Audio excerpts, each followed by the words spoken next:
Merhaba arkadaşlar. Bugün sizlerle Bandicam'a nasıl sesi kaydedilir öğreteceğim. İlk önce şimdi Bandicam'a giriyoruz zaten kendimiz. Böyle buradan görüyorsunuz. Genelde oluyor hep zaten bende. Videoyu tıklıyorsunuz. Ayarları basıyoruz. Böyle burada Windows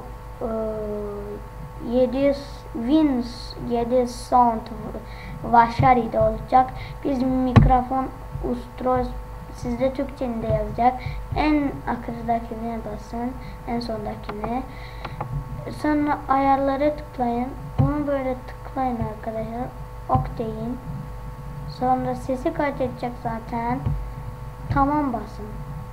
Gördüğünüz gibi sonra da kaydetmeye başlayın. Hoşça kalın arkadaşlar. Kanalıma abone olun.